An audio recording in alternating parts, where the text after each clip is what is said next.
Dobar dan svima. Pre svega mojim saradnicima, članovima Saveta. Ladies and gentlemen, welcome to the August inflation report. I would like to congratulate our new guests, new visitors who came here for the first time. Thank you, Tanya, for bringing them here. I'm happy to see you all, and I'm pleased that we can present our latest inflation report. At this conference, we will briefly present our view of macroeconomic developments, new macroeconomic projections, and monetary policy decisions adopted in the period since the previous report. Year-on-year inflation continued to slow down during April and May, consistent with our expectations outlined in the previous report. However, it accelerated again in June to 4.6% and then further to 4.9% in July due to the rise in unprocessed food prices and the increase in global oil prices following the outbreak of the conflict between Israel and Iran. Although I will elaborate on food prices later in my address, I would like to begin by highlighting the movement of food prices in recent months, considering their impact on headline inflation. Influenced by adverse weather conditions, first frost in the spring, followed by extremely hot and dry weather in June, the yields of many fruits turned out considerably lower than usual, which caused a notable increase in their prices. Given that unfavorable weather conditions are increasingly affecting agricultural seasons, the National Bank of Serbia has undertaken several activities in order to have this issue addressed in a systematic manner. We have had discussions with all relevant stakeholders. We have also approached the Association of Serbian Insurers, and thank you for being here today with us, to explore the possibility for making insurance as a form of protection more accessible to agricultural producers. Agricultural producers need to be informed about this possibility, and this service needs to be more affordable. In addition, we have proposed to other institutions, and I would like to thank the representatives of the Ministry of Agriculture who are here with us today, and also representatives of the Ministry of Trade. So we have proposed to these institutions concrete measures which, in our view, could help mitigate the negative effects of climate-related factors on food supply and prices. More details on the measures aimed at ensuring food market stability can be found in one of our text boxes. Core inflation, measured by the Consumer Price Index, excluding food, energy, alcohol, and cigarettes, exhibited similar year-on-year dynamics as headline inflation. It slowed down in April and May, then slightly accelerated in June to 4.7%, where it stayed in July. And this was the first time since April last year that core inflation fell below the level of headline inflation. In one of the text boxes, you can read about the impact of climate-related factors on fruit supply and prices in the domestic market and in Europe as well. Now, I will share only one fact. The year-on-year rise in fruit prices measured around 36% in July. And on that account only, year-on-year inflation in July was half a percentage point higher than in April. Most other countries of the region also recorded inflation growth in June due to the hike in the prices of food and energy. The mentioned factors, unfavorable weather conditions at the start of this year's agricultural season and higher global oil prices, are the main reason why, according to our new central projection, in the remainder of the year-on-year inflation rate is expected to hover around the upper bound of the target tolerance band of 3 plus minus 1.5%, which is higher than envisaged by our May projection. Thereafter, inflation will gradually slow down over the course of next year, averaging 4% and approaching the target midpoint at the end of 2026. The factors contributing to the anticipated inflation slowdown over the projection horizon include the continued restrictive monetary conditions, a high base effect for food prices, particularly fruit and vegetables, lower imported inflation, and the weakening of the US dollar against the euro. As a consequence of heightened uncertainty surrounding the trade policies of leading global economies and pronounced geopolitical tensions, but also protests and blockades at home, both investment and consumer confidence have weakened. This reflected on Serbia's economic growth in the second quarter, which, according to the estimate of the Statistical Office of the Republic of Serbia, maintained the same year-on-year dynamics as in the first quarter, measuring 2%. Similar to previous quarters, the growth was, in our assessment, driven by services, followed by manufacturing, where the effects of increased serial production of electric vehicles at Stellantis in Kragujevac and the acceleration of tire production have become evident. In contrast, construction and energy declined, exerting a dampening effect on GDP. Lower than expected growth in the second quarter and the available data of the Statistical Office of the Republic of Serbia on the production of wheat, certain fruit cultures, and the areas under autumn crops, along with relatively unfavorable weather conditions in the past few months, indicate that this year's agricultural season will be weaker than the average assumed in our May projection. Accordingly, the new GDP growth projection for this year has been revised down to 2.75%.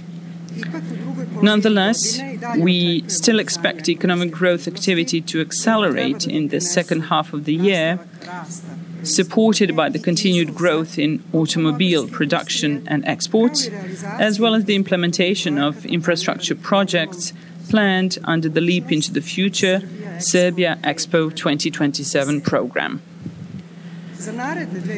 GDP growth projection for the next 2 years is still in the 4 to 5% range.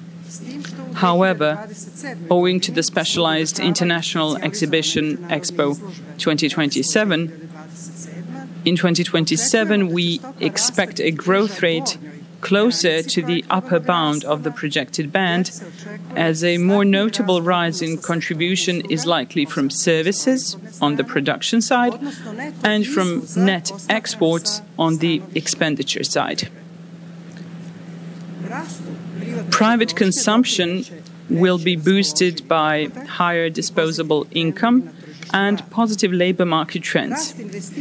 Growth in fixed investments will be driven by corporate profitability in previous years, continued inflows of foreign direct investments in equity capital, planned public capital expenditures on projects in transport, energy and utility infrastructure, as well as more favorable borrowing conditions on account of the past monetary policy easing. From next year, export growth is also expected to receive a push from the anticipated acceleration of economic growth of our most important trading partners. However, due to the planned investments and rising domestic consumption, imports are projected to grow faster than exports next year as well, which will result in a negative contribution of net exports. Serbia's stepped-up growth in the medium run, underpinned by the preserved favorable fundamentals and a planned rise in investments and productivity, should push up potential output and accelerate the process of Serbia's real convergence towards advanced economies. Higher imports of goods and services compared to exports contributed to a current account deficit of approximately 2 billion euros or 4.7% of GDP in the first half of the year. The export of goods increased by 10.8% year-on-year during the January-June period, propped up by higher manufacturing exports, with the largest contribution coming from industries related to the automobile sector. Additionally, the revision of goods exports data for the last year and the first quarter of this year by the Statistical Office of the Republic of Serbia, amounting to over 2 billion euros, indicates that exports have shown strong resilience to the negative effects of persistently low external demand and problems in the European automobile industry. Goods imports increased by 11.4%, driven primarily by higher imports of intermediate and consumer goods. Foreign direct investment inflow in the first 6 months came at 1.5 billion euros, down by around 40% from the same period in 2024, partly reflecting the above-average one-off inflows last year, eroded investment confidence globally, and the postponement of some investments due to protests and blockades at home. However, in the past 2 months, it was observed that the dynamics of FDI inflows approached the average monthly levels recorded last year. Hence, higher inflows in the remainder of the year relative to the first half of the year can be realistically expected. This trend will also be influenced by the alleviated global uncertainty following the agreement on tariffs, although numerous questions regarding the implementation of these agreements remain open. Taking all of the said into account, we project that the current account deficit as a share of GDP will range between 5% and 5.5% this year and the next, and that it will be largely covered by net foreign direct investment inflows, which are projected at around 4.5% of GDP. Subsequently, in 2027, due to higher export of services, the current account deficit is expected to fall to around 4% of GDP and to be fully covered by net foreign direct investment inflows.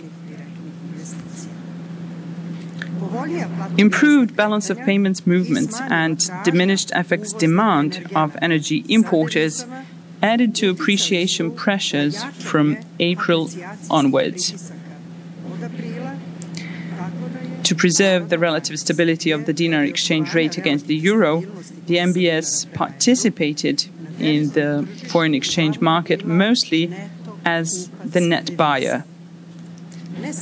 Not only was the amount of FX sales from the start of the year entirely offset, but the National Bank of Serbia's interventions in the foreign exchange market also added 130 million euros to foreign exchange reserves until end July. The country's foreign exchange reserves were thus 28.3 billion euros at end July, remaining well above reserve adequacy metrics and representing an important pillar of defense against external risks. The structure of foreign exchange reserves shows that the share of gold is currently almost 17% and that its quantity has reached 50.9 tons. In one of our text boxes, you can find detailed information about the mentioned revision of data on exports, but also on external debt. And you will see that our exports demonstrated even greater resilience to reduced external demand, and that our external position is even stronger than indicated by previous data, that is data before the revision. The first half of the year saw a fiscal deficit of 0.4% of GDP and a primary balance surplus of 1.3% of GDP. Total revenue gained 1.9% year-on-year in real terms, mostly guided by higher income tax revenue amid continued positive trends in the labor market, while VAT revenue declined from the same period last year, even though disposable income went up.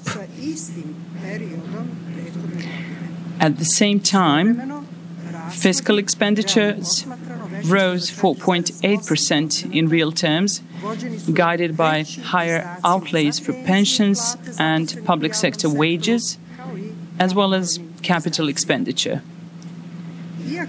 Even though the medium-term fiscal framework plans a more expansionary fiscal policy to accommodate the implementation of investments under the Leap into the Future Serbia Expo 2027 program, we think this will not generate any major inflationary effects, given that most of the expenditure growth relates to government capital expenditure, which boosts potential output at the same time.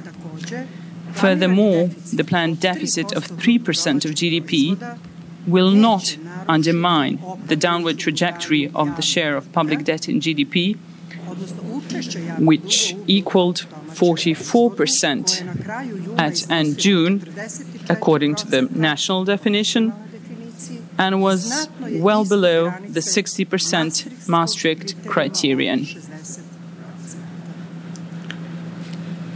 In the period since the previous report, we have not changed the level of the key policy rate, which has stood at 5.75% since last September. When making such decisions, we assessed that a cautious monetary policy remains necessary due to pronounced geopolitical tensions, rising protectionism, and a higher than expected increase in food prices in recent months, both in the international and domestic markets. Here, I would like to emphasize that the key policy rate is not the rate at which the National Bank of Serbia borrows from other banks for a one-week period to satisfy the need for liquidity, as was mistakenly interpreted, to my great surprise and to the surprise of all people who understand economics. It was mistakenly interpreted in the public in recent weeks. On the contrary, by conducting reverse repo auctions, that is, operations, and this is an instrument commonly used by central banks, we are mopping up structural liquidity surpluses from the market and preventing them from having an inflationary impact. So we are not doing this at the price of 5.75%, as was the case until 2012, at the cost of the key policy rate, but at the cost of the executive rate, which equals 4.51%. We can discuss this later on, but whether you believe it or not, after 13 years, someone is beginning to learn economics and you can assume what the reasons are. As a result of the past easing of our monetary policy and the continued monetary policy easing by the European Central Bank this year, borrowing costs in both dinars and euros have decreased for businesses and citizens. I would especially like to underline that interest rates on housing loans, credit card debt, and current account overdrafts for households are aligned with the limits set by the amendments to the law on the protection of financial service consumers, which contributes to the growth in households' disposable income. In addition, the approval of subsidized loans under more favorable conditions under the government's youth housing loan program has helped bring down the interest rate on new housing loans to 4.3% in June. More favorable borrowing costs and continued easing of credit standards have contributed to the continued double-digit year-on-year growth in lending to the non-monetary sector, which reached 10.8% in June. Corporate lending growth was similar to that in March, 7.1%, driven by working capital and investment loans, while lending to households accelerated to 14%, supported by faster growth in both cash and housing loans. The growth in lending activity, along with the preservation of banks' asset quality, helped keep the share of non-performing loans in total loans at a minimal 2.3% in June. Household savings continue to grow steadily. Over the past 13 years, dinar savings have increased 11-fold, reaching over 200 billion dinars at the end of July. At the same time, foreign exchange savings have nearly doubled from 8.3 billion euros to 15.8 billion euros. Is there a better indicator of the confidence in the domestic financial sector and of healthy sources of credit growth, both now and in the future? I leave it up to your judgment. Decisions on future monetary policy will also be made cautiously, on a meeting-by-meeting basis, depending on the pace of inflation slowdown and the movement of its key drivers from both domestic and international environments, while also taking into account the effects on financial stability and economic growth. What is common to all central banks around the world today is that geopolitical and trade tensions are at the heart of global macroeconomic challenges and consequently at the center of their decision-making. Another shared reality for us, the monetary policy makers, is that in an environment of frequent and significant shocks, we cannot be too explicit about our future intentions regarding monetary policy. However, we must be ready to respond swiftly and decisively. That is why the answer to the question of what kind of monetary policy central banks will pursue in the coming period is highly complex. The same is true for the answers to the questions whether they will continue to lower their key rates or whether the monetary easing cycle, in which nearly all central banks currently are, is nearing its end. You can read more about this also in one of our text boxes. An important lesson from the past years of strong shocks is that inflation can rise suddenly due to supply-side constraints and not just due to robust aggregate demand. It is also important to always be aware of these constraints and recognize that we cannot ignore them, regardless of the fact that monetary policy measures cannot directly address them. The most illustrative example of this is climate factors. Their increasing frequency and intensifying effects have led to a more persistent impact on food prices, making these factors a significant determinant of inflation expectations, which in turn increases the need for a monetary policy response. For this reason, central banks advocate for a comprehensive, interinstitutional and cross-sectoral approach aimed at mitigating the negative effects of climate factors, which have become the new normal. A part of the National Bank of Serbia's institutional response to climate change is transparent communication about its potential impact on ensuring sustainable economic growth and development, as this helps raise public awareness of the issue. Ladies and gentlemen, dear colleagues, let us conclude. The world we live in is becoming increasingly complex, with external shocks growing more frequent and severe. Although monetary policy makers have always had to deal with uncertainty, in recent years it has reached levels not seen in modern history.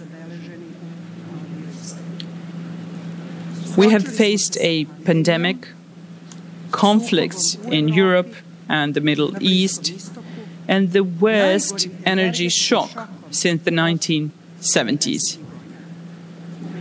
Meanwhile, rising geopolitical tensions are reshaping global economic and trade flows, introducing new rules and eliciting rapid responses and adaptation to emerging circumstances. In addition, climate and environmental crises are increasingly posing existential threats and challenging the stability and resilience of the entire economic system. Technological changes, such as digitalization and artificial intelligence, bring enormous opportunities for development and progress, but also complex challenges. Therefore, overcoming current global challenges requires a unified, proactive and strategic approach from economic policy makers. I would like to reiterate that we have taken concrete steps aimed at mitigating the effects of climate factors. Of course, the National Bank of Serbia, in coordination with other economic policy makers in the country, will strive to further strengthen domestic fundamentals and our resilience to external risks, enhance the ability to respond quickly and adequately, and maintain stability in every sense: the stability of prices, financial system, exchange rate, and thus overall macroeconomic stability. These are not empty promises, but a reality supported and proven by concrete data, recognized and highlighted by all relevant international institutions, including a rating agency, Fitch, which in July maintained our positive outlook for an upgrade to investment-grade credit rating. Finally, it is always important to keep in mind that the good results from previous years oblige us to continue working in the same way in the future, in the best general interest, and to ensure that Serbia remains an attractive destination for investment and business. The period of the past 13 years, during which I have been at the helm of the National Bank of Serbia, has been marked by a wide range of challenges, some of which were unprecedented. Yet, even under such circumstances, in cooperation with the President and the government of the Republic of Serbia, we managed to maintain stability, which has become the first thing that comes to mind when the National Bank of Serbia is mentioned. We will continue in the same way going forward because nothing is a given forever, and the challenges ahead require dedicated work and maximum engagement of all those responsible for economic policy. In the remainder of the conference, my colleagues from the Economic Research and Statistics Department will present our projections in more detail. After that, we will be happy to answer any questions you may have. Thank you for your attention. Thank you, Governor.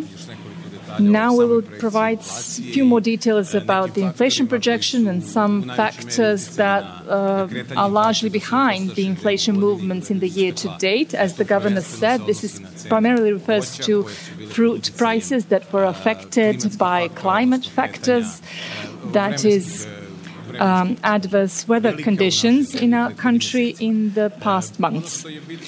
It's important to note that in addition to global uncertainty that characterized the international movements, climate factors are another accompanying element that affects overall movements, and it's almost equally important as geopolitical uncertainties. So this part is something that both central banks and economic policy makers in other countries have been dealing with and will have to continue to do so going forward. As for us, in the previous months, fruit prices, as the Governor said, have been a relevant factor. In June, inflation was 4.6 and in July 4.9. And it largely deviated from our May projection precisely because of the movements of these prices, that is, adverse weather conditions. When we say adverse weather conditions, we need to have in mind two processes that have unfolded. In April and early May, we had unusually cold weather and even frost that affected fruit trees and fruit yield for this year. And then in June, we had almost rainless weather. It was the driest June in the last 50 years, as you can see in the presentation, if we can have that. Anyway, so these are the data of the Serbian Weather Office, which show that in June we practically had no rainfall, and after the frost, this was an additional element that affected the fruit yield. Therefore, in the first half of the year, fruit prices grew 28%, which is twice more than the 5-year average. We need to underline that these movements were recorded in neighboring countries as well, from which we also import some types of fruit. So these are Greece, Romania, Bulgaria, North Macedonia, and Montenegro primarily. And almost in all of these countries, we saw rising fruit prices in the first part of the year, and they rose more than 20%. In the first text box called Impact of Unfavorable Weather Conditions on Fruit and Supply and Prices, we analyzed the movement of prices of 17 fruit and 19 vegetable species, and we can say that in the period in June, in the month of June, in the past 8 years, all of these 17 fruits prices were the highest this June relative to all previous Junes in the previous 8 months. The prices of apples, cherries, strawberries, raspberries, apricots, and peaches were the highest in June since we've been recording these data. And just to illustrate the level of this year-on-year price hike, when you observe apple prices, this is 51% year-on-year growth. Raspberries, 50%. apricots 70%, peaches 87%, and cherries by an incredible 205%. We are delivering all these data because this is a good illustration of the impact of climate factors and the scope of the impact on inflation and why inflation rises in the summer months. Observing fruit as a group, we can see that only in June, the monthly growth of prices was 11.4%, and in year-on-year terms, it was as much as 32%. The governor said that she mentioned the 36% as the data from June. If we also add July data, we can conclude that these percentages would be even a bit higher, and the growth would be higher. Observing overall inflation, headline inflation since June, the contribution of fruit and vegetable prices was 1.2 percentage points to the 4.6 June inflation. So this is practically 1/4 of June inflation, and we need to bear in mind that fruit and vegetables account for 6.5% of inflation. So, but in June, this accounted for 1/4 of the whole inflation. It's the same in June, where we had 4.9%. I must add that almost similar movements were recorded throughout Europe. If we look at wholesale prices for apples and peaches, in the whole of Europe, we have growth of around 15%. And we now come to inflation projection for this and the following year, which is our projection horizon. Until the end of the year, inflation will move within the range, as the governor said, within the upper bound of the target tolerance band, so closer to 4.5%. Next year, it will gradually recede to, average inflation will recede to around 4%, and at the end of 2026, it will come close to the central midpoint to move around 3% the year after. But along the inflation projection horizon until the end of 2026 and early 2027, we expect it to be at the central midpoint. Briefly, as for assumptions, we assumed agricultural growth of around 2% this year, taking in account the data available so far, including both cereals and some fruit cultures, which I also mentioned. So this is something, this growth is, this agriculture season is slightly better than last year's, where we had constant drought for the 3 months, but still this is below the multi-year average we included in our May projection for agriculture, and we expect similar movements for agriculture in the following year.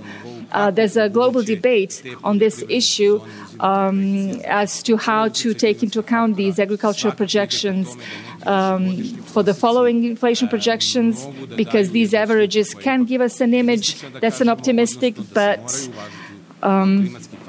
we have to take into account the climate factors whose impact has been increasing year after year, not just in Serbia, but beyond as well. So compared to our previous May projection, inflation is slightly higher because of all these factors that I stated. As for imported inflation, which is one of the inputs for our projection, we assumed the continuation of a slight decrease from 2.4, which was the average last year, to around 2% this year, and in the following years at around 2 or slightly lower at 1.8 and 1.9. As for euro growth, this is also an input for our inflation. We expect inflation to pick up slightly from last year's 0.7 to around 1.1 this year, and similarly in the next 2 years between 1.1 in 2026 and 1.3 in 2027. As for inflation itself,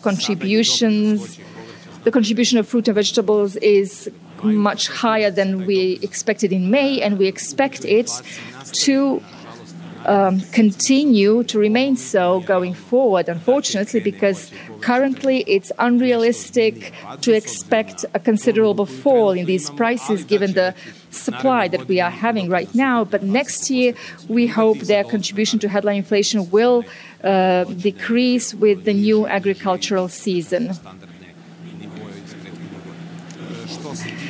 As for other components, inflation components, they are more or less in line with our expectations, and we expect them to remain so going forward, so that average inflation is around 4% next year. Having in mind what was previously said about the impact of unfavorable weather conditions on the prices of food, we prepared a text box in this issue of the report, highlighting the importance of food market stability for overall price stability, especially in countries where the share of food in the consumer price index is relatively high, as is the case with Serbia. It is well known that food prices are the most volatile category of inflation, and especially the prices of fruits and vegetables, and that they can significantly influence overall inflation. This price category largely depends on the nature of the agricultural season, which is heavily influenced by climate factors that are increasingly having a stronger and more adverse impact year after year.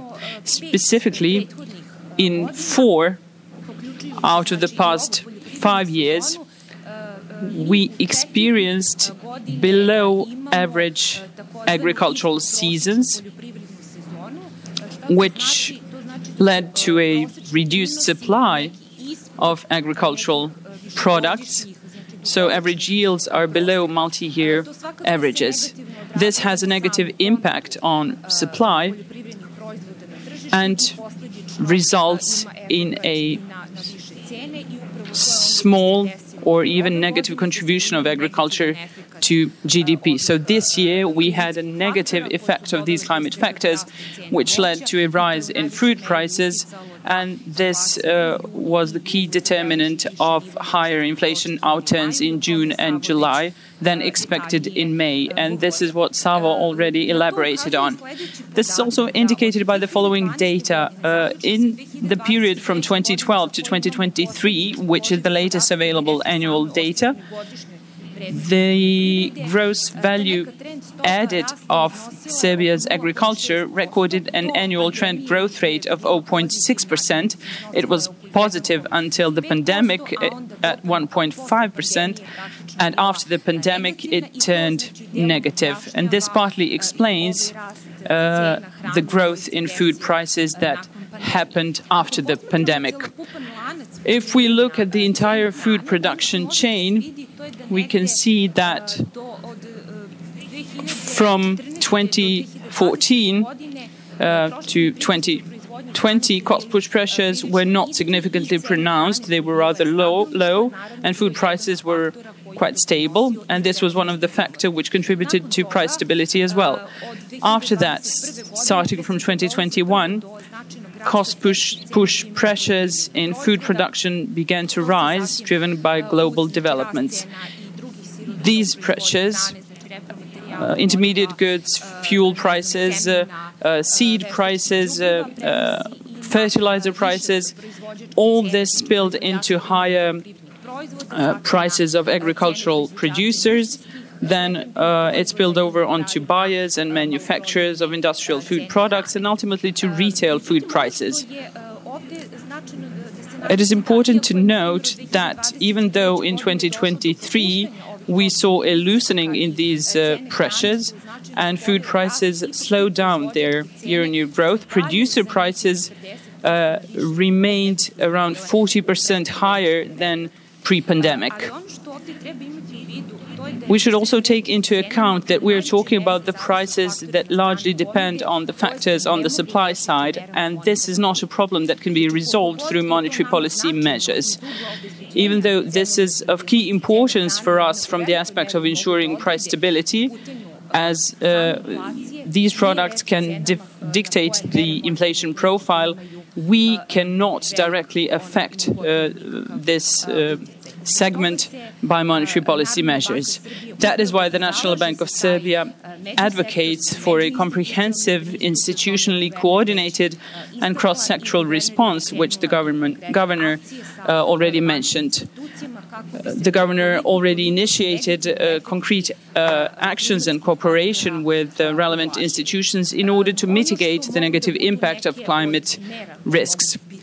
Some of the measures that can be undertaken in the long run, it is important that as a country we have a long-term strategy for responding to climate change in all areas that are or could be affected. It is also important to ensure adequate infrastructure, primarily in the areas of water management and water supply, to apply modern information technologies for real-time monitoring of conditions in crop production, also selection and improvement of plant species that are resistant to climate change and pests, and the use of artificial fertilizers. Another important measure is establishing functional public warehouses, which will have two key functions. And first is balancing supply and demand in the market, thereby ensuring market stabilization. This would enable us to intervene in times when the supply is high through purchase and when the supply is low through the sale of these products. And the second factor is the use of public warehouse system, which would enable a more favorable financing of agricultural production, since public warehouses can issue warehouse receipts that can be used as collateral when granting bank loans to primary agricultural producers. The governor also mentioned insurance of crops and agricultural production. We think that this instrument is not used to a sufficient extent. The agricultural insurance system could be improved by establishing mandatory elements of minimum insurance coverage for agricultural production. Although insurance cannot compensate for lost yields due to adverse weather conditions or cover supply shortages, this system can improve the financial position of producers in crisis situations and reduce the transmission of negative effects to prices and the end consumer. These would be the key measures that could be undertaken and that have already been undertaken. The governor already took some actions and initiated certain measures that can be used to this end. I would also briefly touch on the impact of this year's season on GDP, taking into account the statistical of the Republic of Serbia's data on wheat yields, which was higher by 29% than last year. Then in some fruit crops we can see a decline for sour cherries and raspberries. And there is also data on the areas under autumn crops. And having taken into account the weather conditions over the past months, June was rather dry and warm. On the other hand, we had a somewhat more favorable situation in July than in July last year.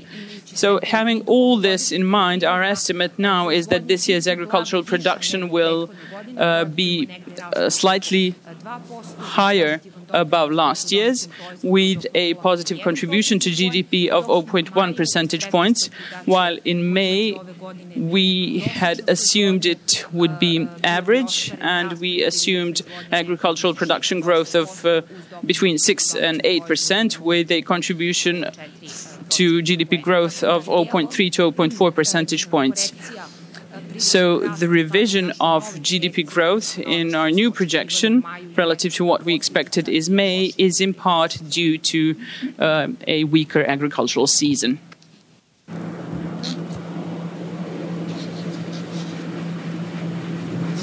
Thank you, Madam Governor. Hello, everyone.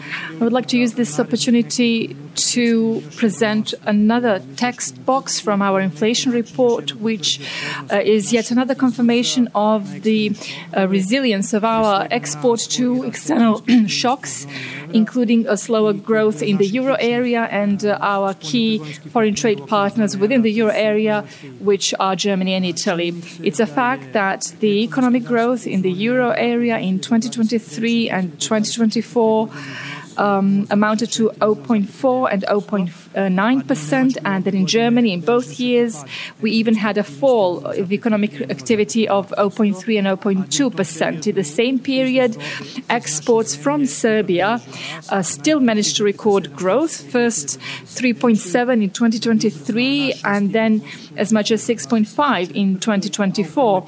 And in the first half of this year, export growth had two-digit dynamics of 10.2% year-on-year. The backbone of this resilience is the manufacturing industry, which in the past 10 years recorded, from 2015 to 2024, recorded constant growth in output.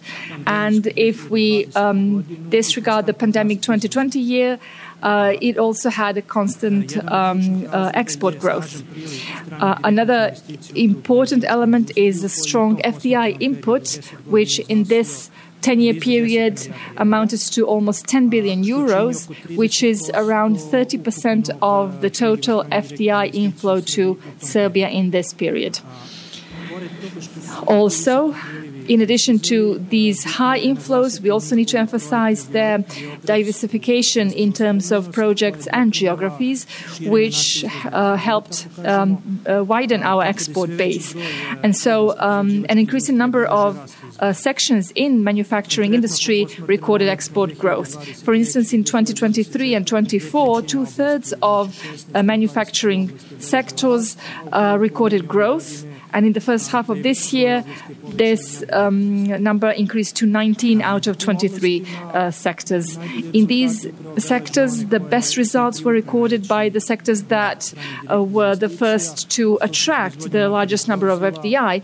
And this includes car production, rubber and plastic products production, production of basic metals, metal products, and food products. Specifically, motor vehicle exports last year rose by 6%, and in the first half this year, this growth picked up to 15.4% year-on-year. And in this aspect, we monitored, this was accompanied by growth in the production of this sector by 19.5% year-on-year.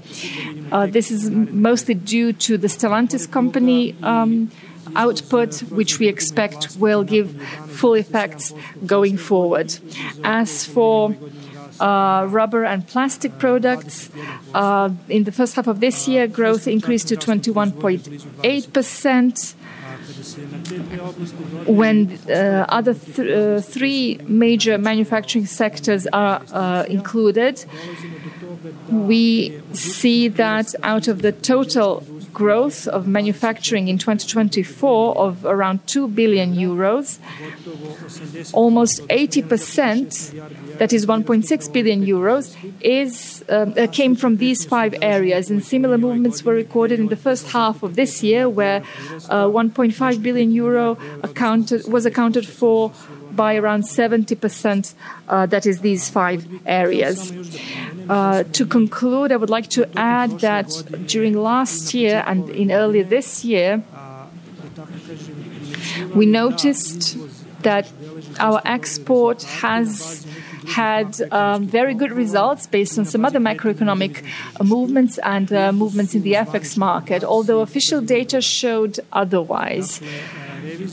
So a review of export data has confirmed what we saw last year, and it has confirmed the good performance of our export sector, but it wasn't a factor contributing to these results. The key factor was and remains total overall macroeconomic stability, predictability of the macroeconomic environment, and the favorable investment environment which we have been building and maintaining for more than a decade. Thank you.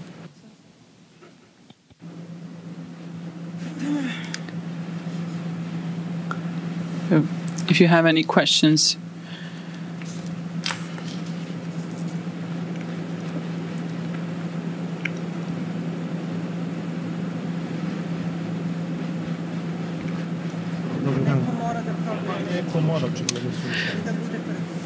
Someone has to be the first one. It turns out that fruit prices are to be blamed for everything. That's the way I see it, at least. Could you please tell me what is happening with the Commission for the Protection of Competition? This is the third conference where we do not have the results as announced. The intelligence service was supposed to be included. Former Prime Minister said that all institutions will seek to bring to justice the responsible persons. Do you have any information what happened with these efforts? Every 10th pensioner is buying fruit. I don't know for whom they're buying the fruits. So this is one question. And the second question is, what are your hopes of having inflation within the target band in 2026? On what are these hopes based? Because we can see that electricity prices will increase as of October. The red zone will fall to 120 kilowatts, which will statistically affect a huge number of businesses and households. First of all,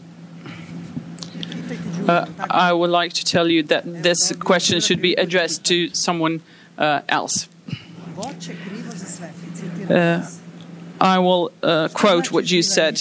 Fruit prices are to be blamed for everything. When someone says fruits are to be blamed for everything, this is an expression of doubt that the fruits are actually to be blamed for everything, especially if you say later on that pensioners are buying fruits, every 10th pensioner. And where did you count this?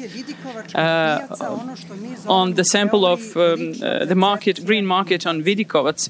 This is what I call a personal perception of inflation. Inflation is measured in Serbia for over 600 products on over 100 places which are traditional places where people buy the products on discounts are excluded from the sample. So we have to start from the basics, from the definition of inflation and how it is measured, the average of all averages.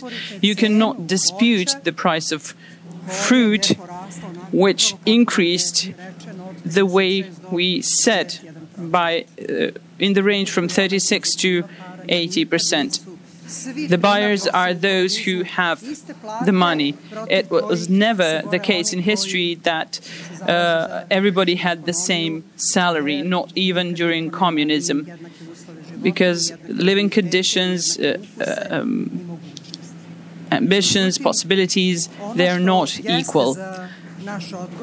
But this is just my personal comment.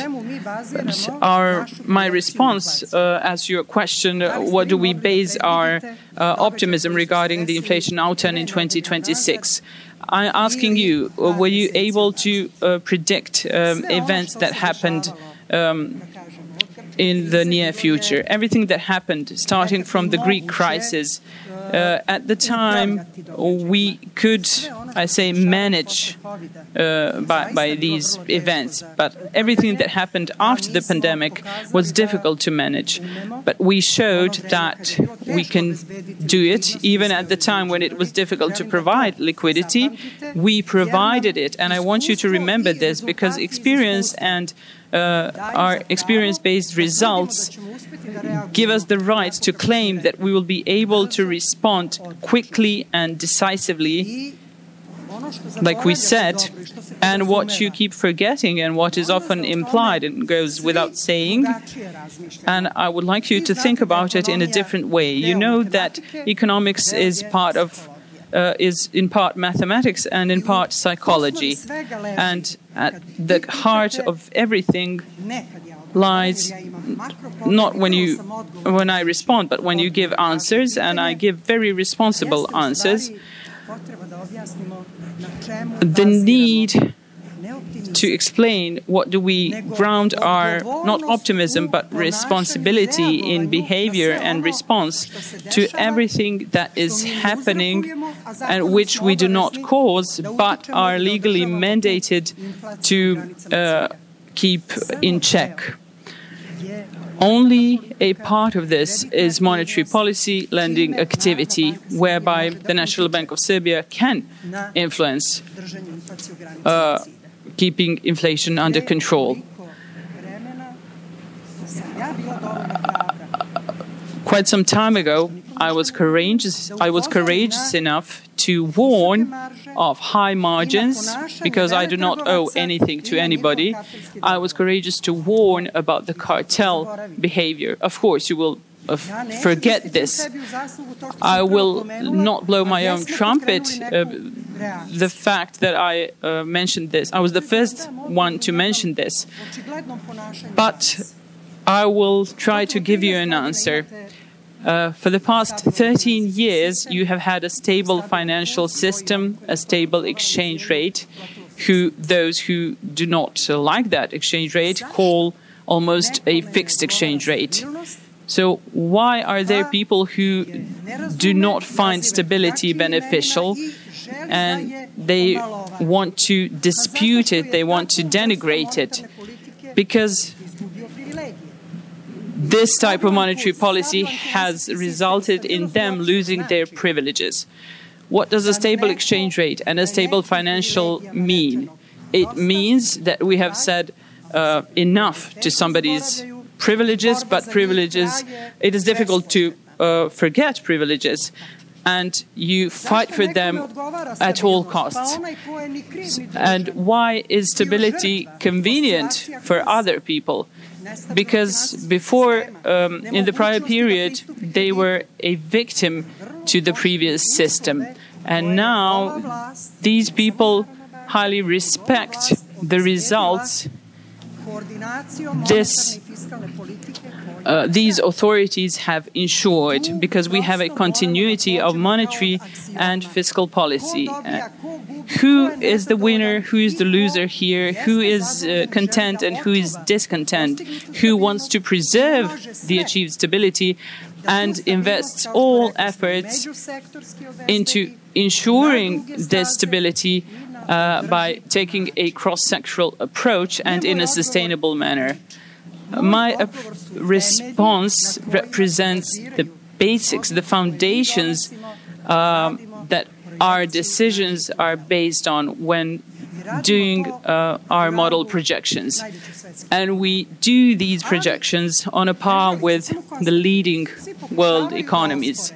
Everybody is trying to dispute our repo operations, our monetary policy instruments. But what they cannot dispute is the glow of gold in the National Bank of Serbia's treasury vault and the last 5 tons that are in Bern. We cannot yet import that gold into the country. We will inform the public, of course, once it happens. So you cannot dispute this. And everything else is their attempts to dispute everything we have done. Yes, I did mention trade margins, and there is room for further lowering of margins in banks too, especially when it comes to dinar loans, but not across the board, but for categories of the population that are middle income and for categories of population that are not that well off. There are no final victories in this job. But this type of relationship, of attitude towards a job and the responsibility the National Bank of Serbia has, the National Bank of Serbia's team, that is something, whether you want it or not, you have to pay respect, you have to recognize, and you have to, you can express your reasonable doubt, but it would be professional out of self-respect and out of the respect for us to state the facts as they are. What is the price of fruit, and that your personal research cannot be a research on a par with the National Bank of Serbia's research or surveys, and these surveys are done in a generally accepted and scientifically based manner. We work quietly, but the results speak louder. And our data on exports that we had as significantly higher until the moment of revision of those data. And we were right. It's not important to be right. It's important to have results. And even more importantly, a man standing on the first line of defense of Serbia's sovereignty, and I'm talking about President Aleksandar Vučić, the man standing on the first line of defense of Serbia's sovereignty, the sovereignty of its economy to the extent possible in these global conditions, but also in an effort to raise the standard of the part of the population that can live better, but does not because of the greed of others and the desire for profit making.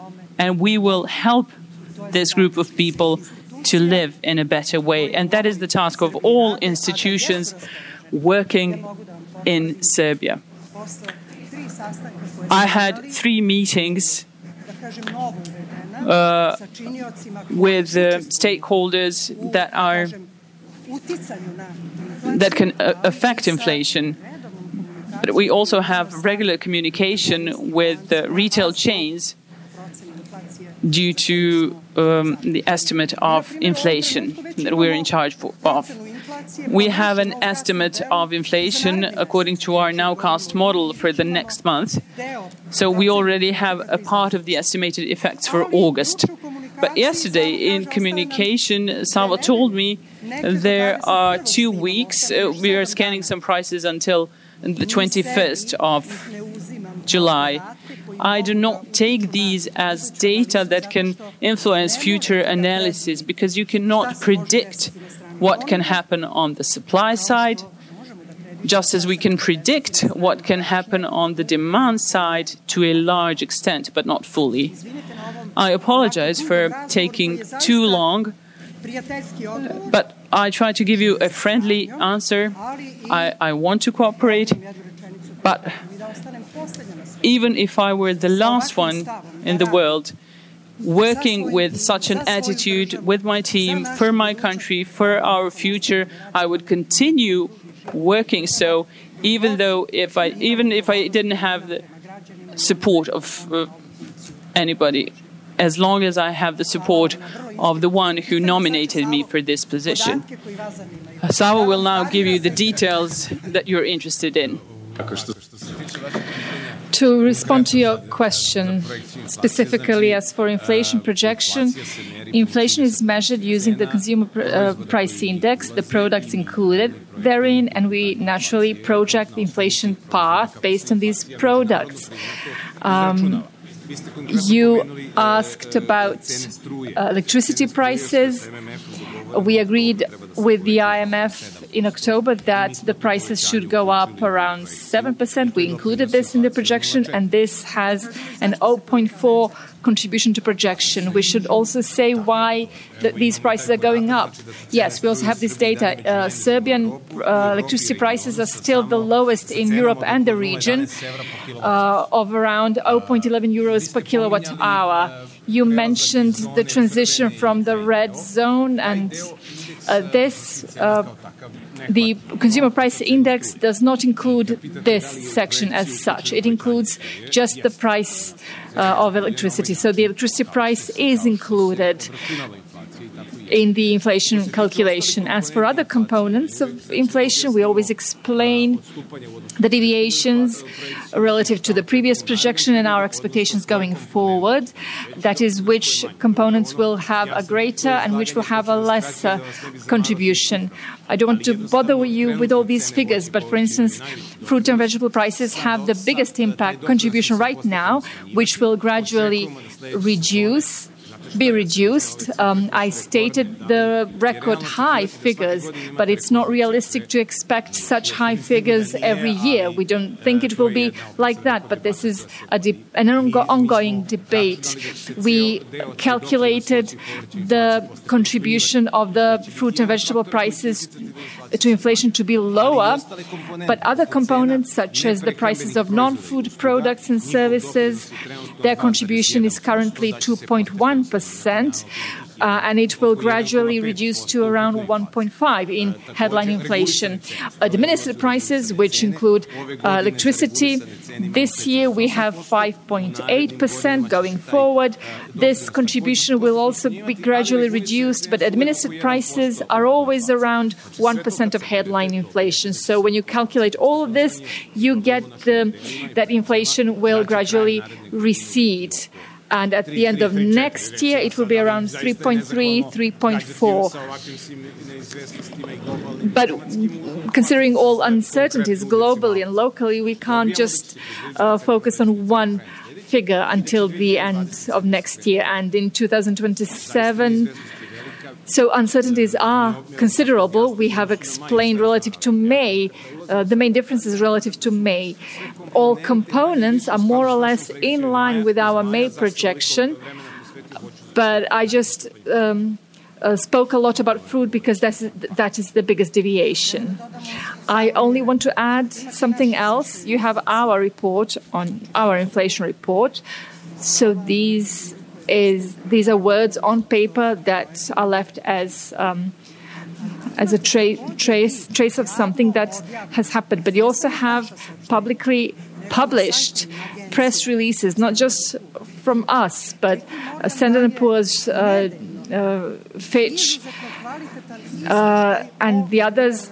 You have weekly reports on reasons why we kept the key policy rate at the current level, and they expected it, and they elaborate on the reasons which you mentioned and the prices that are the topic of our conversation here. So this isn't the optimism of the National Bank of Serbia. This is the manner in which the future is calculated and perceived based on models as well as information which we have at our disposal. This is what the IMF does. This is what each individual bank does if they have a research team. And whenever you want to not simply take us on our word, you are free to read some more sources, because this is a basic rule of journalism, that you need to have several sources of information in order to have reliable data and a reliable picture of the event you are researching on. So just to add, maybe this is a bit funny, but we also spoke about this, whether the moving into the red zone, so reducing the number of kilowatt hours by an individual consumer, will that reflect on living costs? And all of us, only Mira and I, Mira has relatively younger children. My children are grown up, but only the two of us took care of the fact that the cheaper price of electricity begins at midnight in Belgrade, and we want to adjust our activities and the consumption of electricity in line with that time schedule, so as not to enter this red zone. So this is a measure to which I have not many objections, because this is supposed to make people be more cautious when they use sources that are scarce in a way. So when it comes to electricity prices, I'm much more concerned with whether electricity price growth will have an adverse effect on those who work here, on those who invest in Serbia, and whether they will fit that new price in their production costs so as to be able to sell their products. And I have to admit, when we talk about electricity prices, about savings in electricity and all the measures in this sector, Nikola Dragašević, our vice governor, and I recently exchanged some remarks about what is being discussed in the media as what appears in the media as so-called reliable information about the situation in the electric power industry, about prices. So please be very careful when you come across content. If it doesn't say that it's not generated by AI or something, sometimes even real people who put their signatures on statements, they come out with statements that are even mathematically unreliable and incorrect that you simply wouldn't believe. So this is a time when anyone can have an opportunity to say whatever they want in the media, and their motives could be various. But I start from the assumption that both you and I, when we are reliable persons and are open to discuss all issues relative to our work or citizens' interests as regards stability, we are here to respond to all these questions.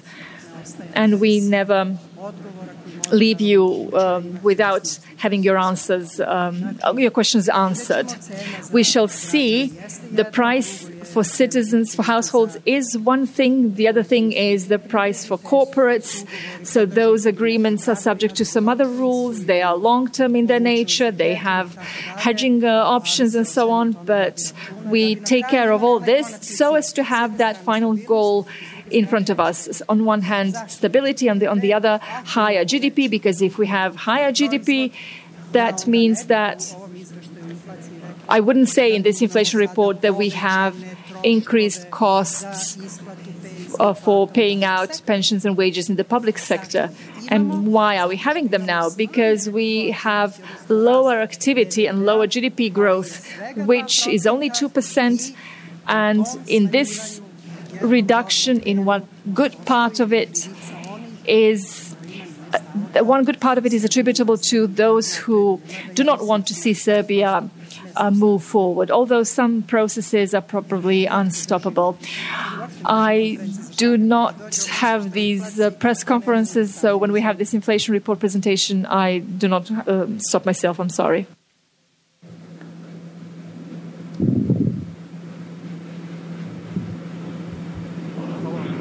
Thank you, Governor. What we can emphasize is that we are not the only ones to face these challenges. The entire region is exposed to these unfavorable weather conditions, which we mentioned several times already.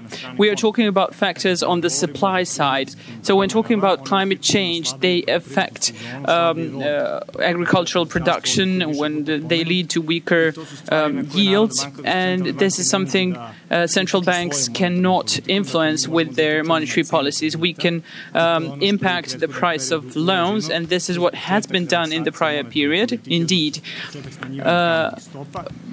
through the start of monetary policy easing, when we saw we invite all economic agents to be cautious, and we will maintain such a cautious approach in the coming period too. Romania is facing fiscal consolidation. They have an inflation of 8%.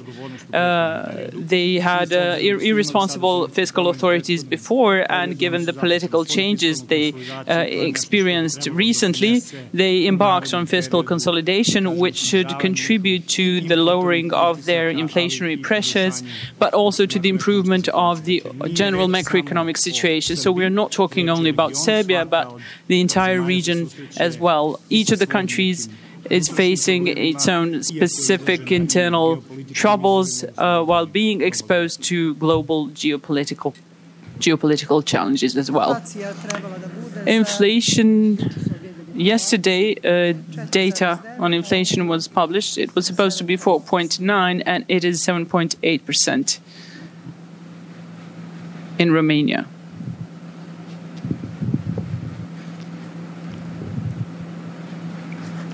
So if there are no further questions, I would like to thank you all for coming, for your attention, and for your patience. Thank you.